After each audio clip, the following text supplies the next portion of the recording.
Boa parte de nós não leu ainda a Bíblia toda. Muitas pessoas aqui, ou conosco pela internet, não leram a Bíblia toda. Quem não lê a Bíblia toda não conhece o plano de Deus completo para nós. Porque a Bíblia é o plano de Deus para nós. Lê pedaços. Uma pessoa mesmo me disse, não, eu leio a Bíblia, mas toda ela não. Não consigo. Por que não conseguem? Nós queremos tornar isso fácil para você. A nossa meta então aqui, pastor Sócrates, pastor Alcenir, é dizer a vocês o seguinte: nós não devemos ler a Bíblia. Dever, não devemos ler a Bíblia, não. Nós lemos por prazer. Isso tem que ficar claro para nós em qualquer idade. É claro que aí nós enfrentamos alguns obstáculos sobre os quais eu vou falar nesse exato momento, antes de ouvir os companheiros aqui. Irmãos, nós preparamos há pouco, não é? O Evangelho de João. O Evangelho de João, numa tradução excelente da imprensa bíblica brasileira, que o pastor Sócrates, que é o diretor, me autorizou a usar, me autorizar a fazer algumas pequenas mudanças, onde está vós, coloquei tu, ou você, conforme o caso, basicamente isto. E alguma palavra mais difícil de compreender, eu coloquei um sinônimo, só isso. Nada mais do que isso. Mas acrescentei as notas de rodapé. São 156 notas de rodapé, 112 páginas. Às vezes dão cola errada para a gente, tem que ficar esperto. Por que eu fiz isso? Porque às vezes há palavras na Bíblia difíceis de entender. Por exemplo, Jesus fala assim: quem não comer o meu corpo, não beber o meu sangue, não verá a glória de Deus. Nós que somos do meio evangélico entendemos o que ele está falando, mas outras pessoas não entendem o que estamos falando, porque isso parece canibalismo, porque é uma figura de linguagem para expressar um tipo de compromisso com Jesus Cristo. Então eu explico isso na nota de rodapé. Por que estou dizendo isto? Porque para a Bíblia ser algo gostoso, prazeroso para você, você precisa procurar, primeiro, uma versão que você compreenda, que seja do seu vocabulário. E segundo, uma versão agradável de se ler. Por exemplo, a mensagem. A versão Bíblia na linguagem de hoje, a nova versão transformadora, NVT, são Bíblias muito agradáveis. Mas o problema ainda não fica muito bem resolvido. Aqui eu vou falar então do que eu estou fazendo nesse momento na minha vida. Porque vocês sabem que o hebraico escreve de trás para frente. Logo, o pensamento hebraico coloca o menos importante no começo e o mais importante no fim. Quando você pega, por exemplo, alguns provérbios, a afirmação principal muitas vezes está na segunda linha, não na primeira, porque é o jeito hebraico. De igual modo no grego, o grego tem declinação dos verbos. Os verbos vêm no final da frase, quase sempre. Mas não é assim em português.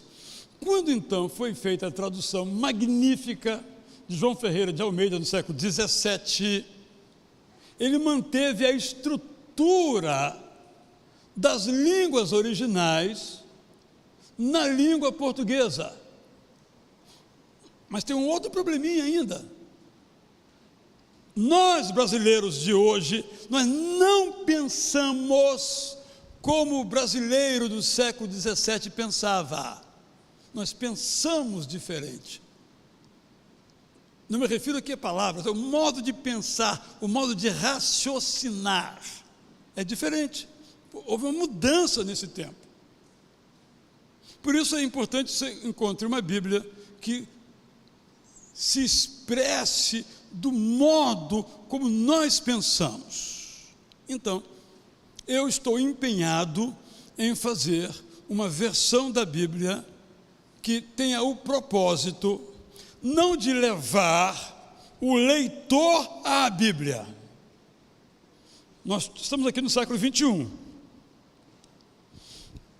Os primeiros livros da Bíblia foram escritos no século 10 antes de Cristo, em forma de texto. Já existiam antes oralmente, mas em forma de texto, quando surgiu o alfabeto hebraico, volta do século 14, é que antes de Cristo que começou a ser escrita a palavra de Deus. Então, o nosso esforço deve ser, eu entendo assim, pegar a Bíblia e trazer para os dias de hoje.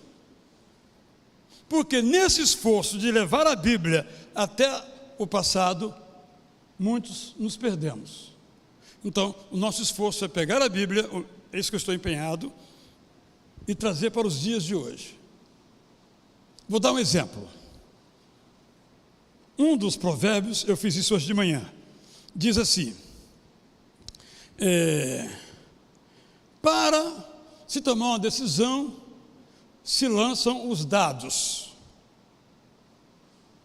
sagrados, mas é o Senhor que toma a decisão. O autor se refere a Urim e Tumim, que era uma prática em que havia no bolso do sacerdote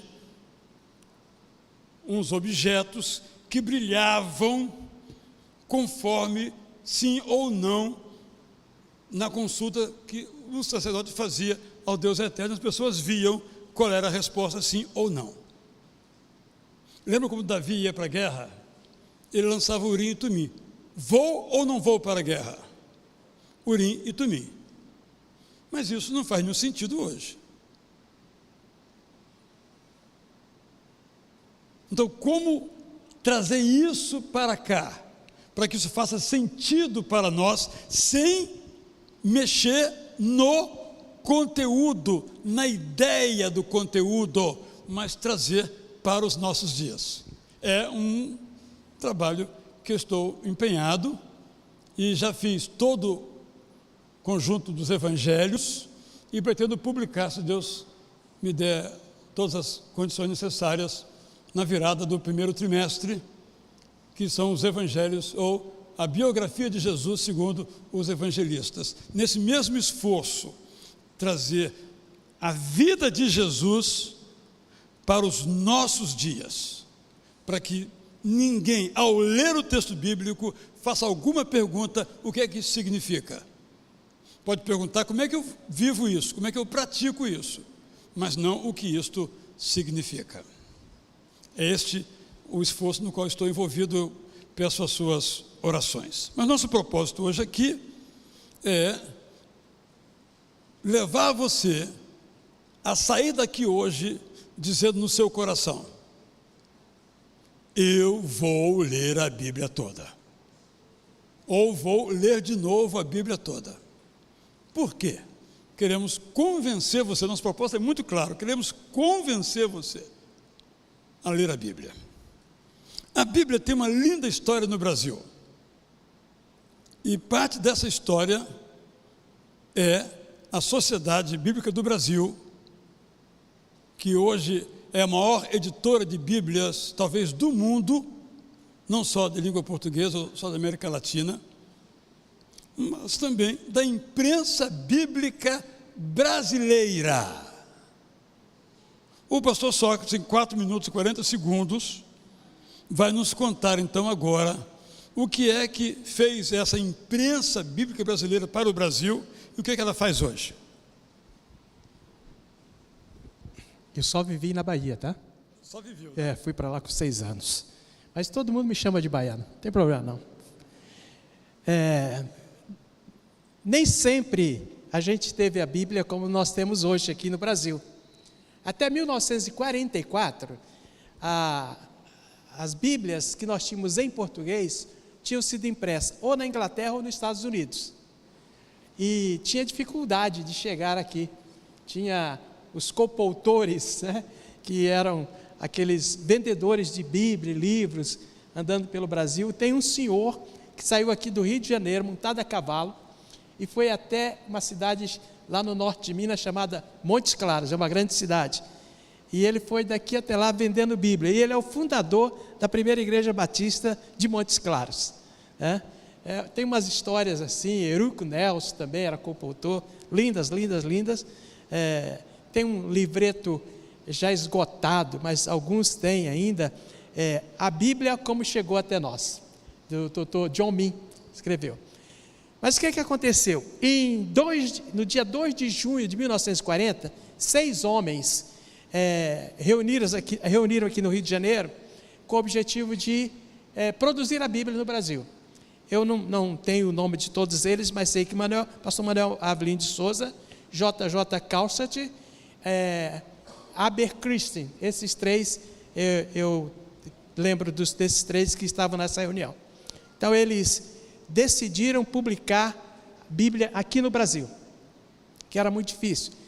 Naqueles anos de 40, na época da guerra, então faltou Bíblia, porque alguns navios que vinham para o Brasil com Bíblias, eles foram a pique e perdeu-se todo esse carregamento.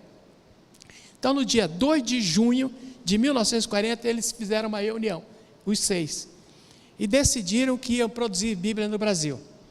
No dia 20 de julho de 1942, eles tinham pronto os 4 evangelhos, o livro de Atos e as 2 cartas de Tessalonicenses.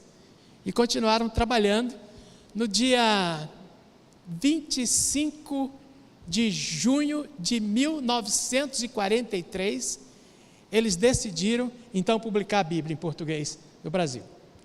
E aí trabalharam, e a primeira Bíblia impressa no Brasil,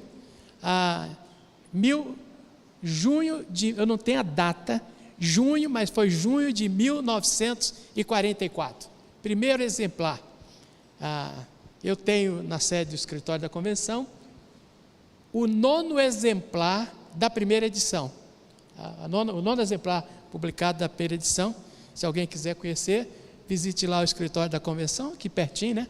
Aqui no Centro Batista Brasileiro, e você vai poder folhear. A gente tem que folhear com muito cuidado, que está bem fraquinho o papel. Mas a imprensa bíblica brasileira, então, foi a primeira organização criada no Brasil a imprimir Bíblia em português. A imprensa bíblica continua ainda hoje, ela não é uma personalidade jurídica, ela é uma marca, e nós continuamos produzindo. Chegamos a produzir aqui no Rio, na Tomás Coelho, 1 milhão de exemplares por ano.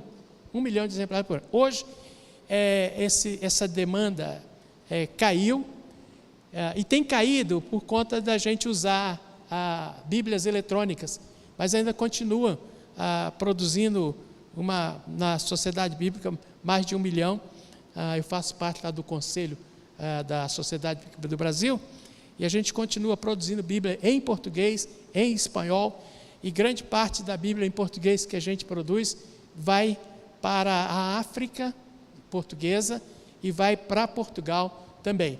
A imprensa bíblica brasileira continua existindo, continua produzindo Bíblia, só que fazemos através de um convênio com uma empresa em São Paulo, chamada Geográfica, né? Geográfica é quem produz os nossos exemplares. E esse texto que o pastor citou aqui é o melhor texto em língua portuguesa do exemplar da Bíblia. É a Bíblia de acordo com os melhores textos no hebraico e no grego. É o melhor exemplar que a gente tem de produção da Bíblia, e está disponível, e é muito bom ler a Bíblia. Ok, só uma perguntinha. Você acha que a leitura da Bíblia, pela sua vivência tanto de estatística quanto de viagens, está crescendo, está declinante ou está estagnada? Não, está crescendo. Crescendo. Está crescendo. Está crescendo. Pelos números que a gente tem lá na Sociedade Bíblica, nós crescemos, por exemplo, do ano passado, se bem que 2021 é atípico, né? Mas nós crescemos cerca de 18% em termos por ano. E até porque nós estamos produzindo também lá na Sociedade Bíblica a Bíblia em Braille, que tem aumentado essa demanda. As pessoas podem ler, as pessoas que têm deficiência visual podem ler a Bíblia em Braille. É uma estante de material, mas temos também, tem crescido. Então essa acho que é uma boa notícia, né? Então se você está decidido a ler ou continuar lendo a Bíblia, você faz parte da estatística dos 18% do crescimento, porque a relação da imprensa bíblica com a sociedade bíblica é muito fraterna, como você disse. Você participa do conselho que toma as decisões lá da sociedade. Não tem concorrência. Não. Todos juntos, não é? Para que mais e mais pessoas leiam a Bíblia. Eu relutei em entrar no conselho da Sociedade Bíblica exatamente por isso, porque eu sou o diretor da imprensa. E eu falei assim, reverendo Ernie, eu sou concorrente. Ele disse, pastor Sócrates, não existe concorrência da produção da Bíblia. Então eu sou responsável pela imprensa bíblica e sou do conselho da Sociedade Bíblica. Muito obrigado, pastor Sócrates. Pastor Alcenir, vamos dizer que você desceu aqui, chegou lá embaixo e um irmão disse, olha, pastor Alcenir, eu gostei lá do culto, etc., então eu quero ler a Bíblia. Nunca li, mas agora eu quero ler em 2 anos. Como é que eu faço? Responde. Tudo planejado, só que não. Bom, meus irmãos, o que a gente normalmente orienta as pessoas é, por exemplo, você não vai começar a leitura por Levítico, né? Se a gente orientar uma pessoa a pegar o livro, a Bíblia e abrir Levítico, com certeza ela não vai passar do 2º dia. Mas se você pegar, por exemplo, o Evangelho de João, você começa a leitura lendo João, você vai sendo estimulado, né, a ler, porque o que a gente observa é que quanto mais você lê, mais desejo você tem de ler. Quanto mais você se aprofunda, você cria o hábito, a prática da leitura, isso vai te alimentando e vai despertando em você o desejo de ler mais e mais. Então, a dica é essa, você não comece pelos livros do Antigo Testamento, comece pelos livros do Novo Testamento. Comece com João, vai para as cartas de Paulo, deixe Apocalipse também para mais tarde, e você vai vendo que o desejo de estar em contato com a palavra de Deus vai crescendo no seu coração. Estava aqui falando, pastor Jair, eu estava lendo ali Neemias capítulo 8. Neemias capítulo 8 é muito interessante, porque quando o povo volta para Jerusalém, Neemias com Esdras, e reúne o povo numa praça, e a primeira atitude é ler a palavra. E o povo fica ali, o texto diz que desde o amanhecer até o meio-dia, de pé, bebendo da leitura que era feita ali oralmente. Qual a motivação desse povo? Era justamente de ouvir a palavra. E você vai ver que ao longo da narrativa bíblica há uma transformação. A palavra, ouvir a palavra, leva o povo a uma transformação, a uma mudança de vida. Por isso, a nossa insistência aqui, o estímulo, ao longo dessas jornadas, a gente já tem visto, a Gracinda é um exemplo, né, desse fruto da nossa igreja, de estimular através das jornadas de leitura da Bíblia, pessoas a criarem um hábito, criarem o gosto, e isso começa pelo começo, né, pelo desejo, pela decisão, pela disciplina, que cria o hábito, e aí não tem como parar. Obrigado, pastor Senil. O nosso plano de leitura da Bíblia, ele é organizado de uma maneira que você consiga superar algumas dificuldades. Então nós começamos, primeiramente, lendo uma seleção de textos de toda a Bíblia, de Gênesis e Apocalipse, que dão uma ideia do plano geral de Deus. História da salvação. O projeto de tudo de Deus é a salvação. Então, esses textos fazem essa seleção. Depois vamos a Gênesis. Aí lemos a história da criação. Paramos. Aí vamos ler os salmos da criação. Entendendo. Aí depois continuamos em Gênesis. depois lemos Êxodo, Números, não lemos Levítico. Primeiro vamos ler Hebreus, aí depois voltamos a Levítico. Que quando você lê Hebreus, você entende Levítico e vice-versa. Mas se você pega só Levítico, a mulher não pode isso, a mulher não pode aquilo, então tem que entrar e levar uma ovelha. Se o pecado for muito grande, tem que levar um boi. Aí você desanima. Mas quando você vai ao Novo Testamento, entende que Jesus é o Cordeiro. Então isso aqui foi uma coisa daquela época, mas Jesus agora já substituiu todo o sacrifício. Por exemplo, você vai ler o livro de Josué e Juízes. Gente, é só morte, é só sangue, é só guerra. Então primeiro nós lemos Romanos. O que diz Romanos? Todos os homens pecaram e carecem da glória de Deus. Josué e Juízes estão demonstrando que o homem é pecador. Então, é esse tipo de organização que fazemos do texto. Não é cronológica. O meu projeto é, para 2025, fazermos uma leitura cronológica, mas demanda um pouco mais de maturidade. Mas, se Deus quiser, nós chegaremos lá. Então, estou buscando dizer a você que é gostoso ler a Bíblia, vale a pena ler a Bíblia. Quero dizer mais duas coisas ainda. Antes, quero ler o Salmo 119. Fiquem tranquilos que não vou ler todo o Salmo. Quantos versículos tem o Salmo 119? Vou ler rapidinho aí. Não sabem? Não. O que eu ouvi aqui, 176 versículos. Correto? Agora eu vou conferir aqui na minha Bíblia. Eu não posso falar errado, vocês podem errar, mas eu não. Isso, 176 versículos. Eu vou ler então alguns versículos na tradução que eu preparei. Eu vou ler os versos 41 em seguida, que são a sexta estrofe. Ou melhor, sim, isso. 119, 41. Ó Deus eterno, comigo esteja a tua compaixão, porque prometeste cuidar de mim. Então saberei responder aos que me insultam, sempre confiante na tua palavra. Ajuda-me a manter na ponta da língua a verdade que tu me revelas na tua palavra. Assim, seguirei os teus ensinos hoje por todos os dias da minha vida. Sei que será tranquila a minha jornada, pois tenho buscado seguir as tuas instruções. Se eu tiver oportunidade, com coragem falarei da tua palavra aos poderosos. Meu prazer está nos teus mandamentos, a coisa que mais amo neste mundo. Sim, por amar tanto os teus mandamentos, eu praticarei cada uma de tuas prescrições. Eu fiquei me perguntando, por que eu amo a Bíblia? Então, eu quero lhe trazer 4 respostinhas, frases.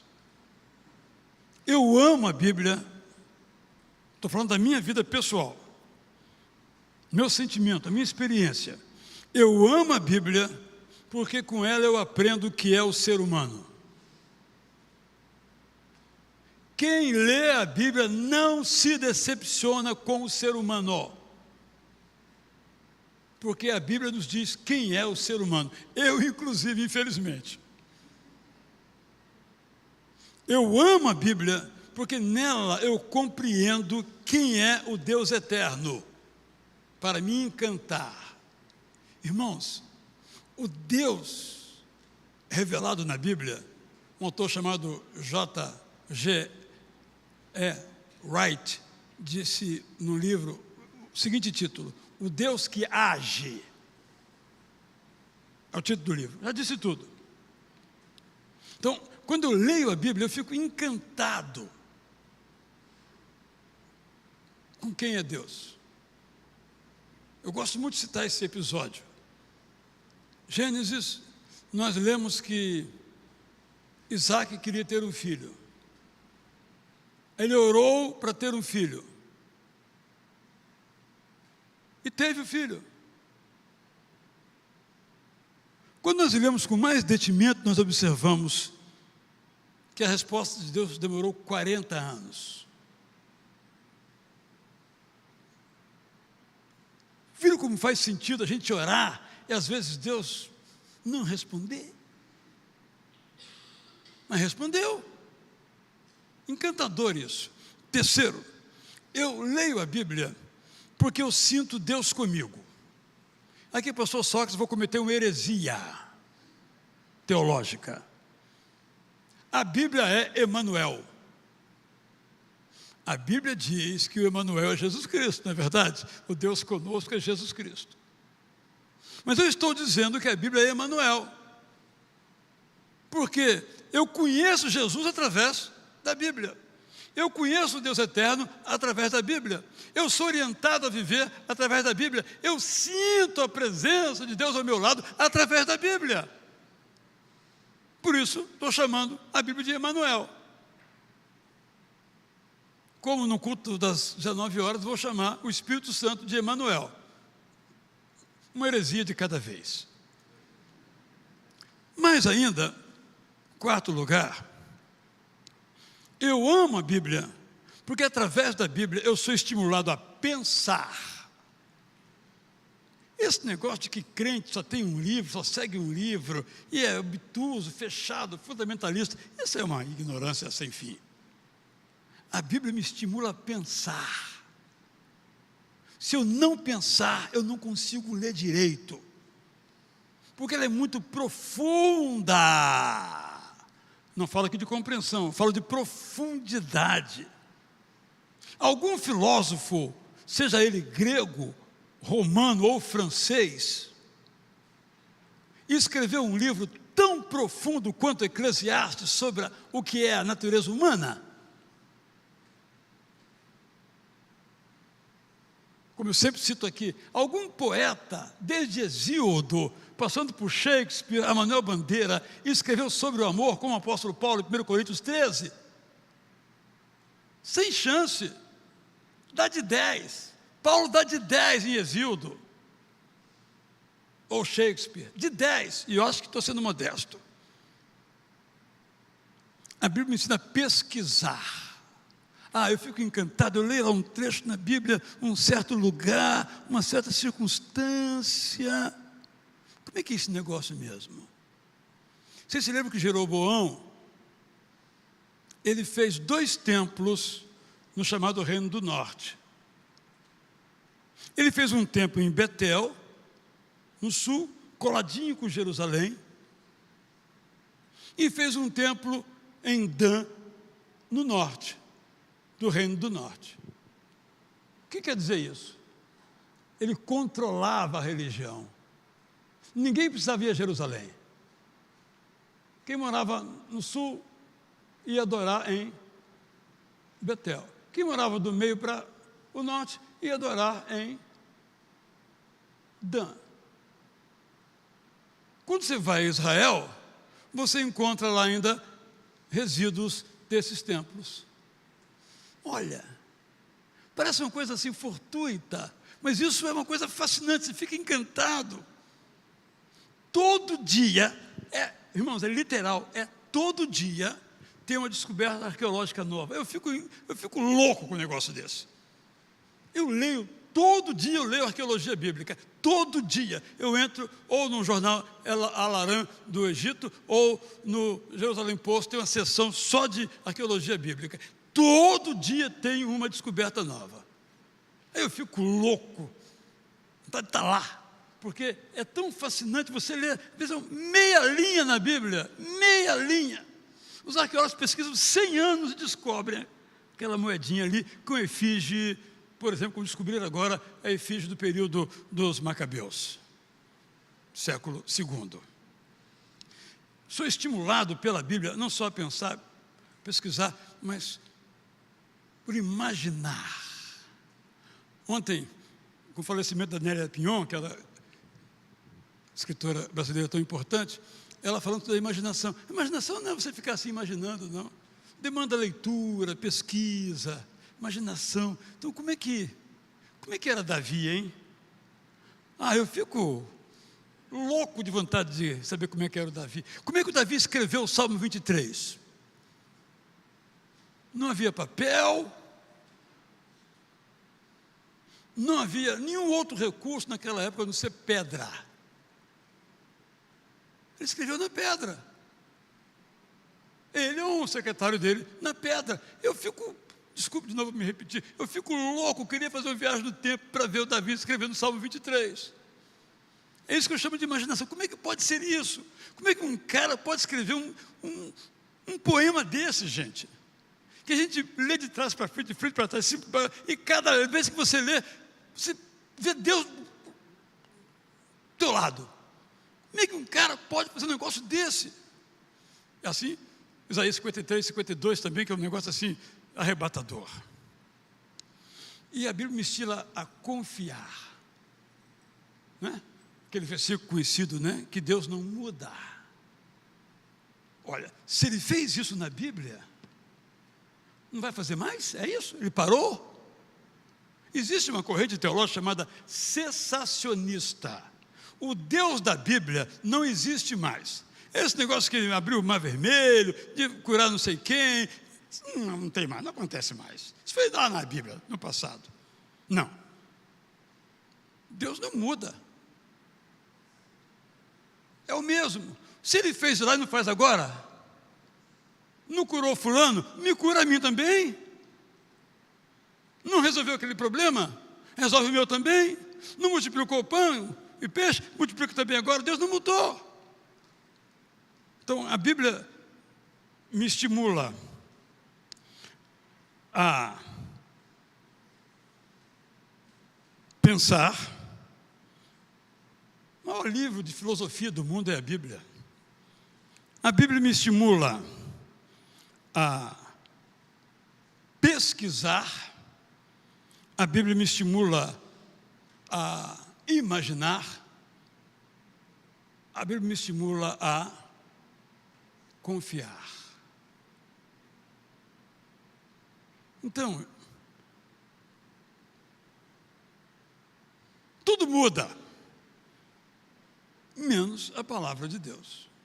Por quê? Por causa da fonte. Quando Davi escreveu, foi inspirado por Deus. Quando Isaías escreveu, só para dar 2 exemplos do Antigo Testamento citados, foi inspirado por Deus. Quando Paulo escreveu, foi inspirado por Deus. Então, esse livro, desculpe, vou usar um argumento chamado ad verecundiam aqui. Esse livro, se eu for um cara inteligente, eu vou gostar de ler. Espero que depois disso você diga assim no seu coração: vocês me convenceram, é isso que eu quero, só quero isso, eu vou ler esse livro. E nós estamos aqui para ajudar você a começar, continuar e completar. No culto das 5 horas, que será presencial, vocês poderão perguntar o que vocês quiserem. Vai ser também pela internet, você pode perguntar lá também. Mas queremos fazer esse lançamento da jornada 2023, 2024, aqui olho no olho. Vai ser excepcional, só hoje que vamos fazer o culto das 5 horas aqui. E quem desejar, quem puder, vai ser um bom momento de trocarmos ideias, porque nós queremos saber quais são os seus obstáculos. A gente ouve aqui e ali, vai juntando, mas há outros obstáculos que nós não conseguimos captar. Nós queremos saber quais são os obstáculos e criar as condições para que eles não obstaculizem o seu projeto de ler a Bíblia toda. Estamos combinados? 5h30. E às 7h vamos continuar falando sobre o mesmo assunto. Vamos ficar em pé e vamos então cantar essa exaltação também ao Deus da Palavra de Deus. Só quero lembrar que, para vir aqui na quarta-feira, participar do culto, é só vir. Mas se você vai jantar, é preciso se inscrever e pagar. Então, hoje você pode se inscrever na portaria. O irmão disse, eu não me inscrevi porque ver se meu filho vem. Então, você se inscreve pela internet, não tem problema nenhum, está tudo valendo para você vir para agradecer. O ano está acabando, meu irmão, minha irmã, e nós estamos aqui. Não vamos agradecer? Vamos cantar.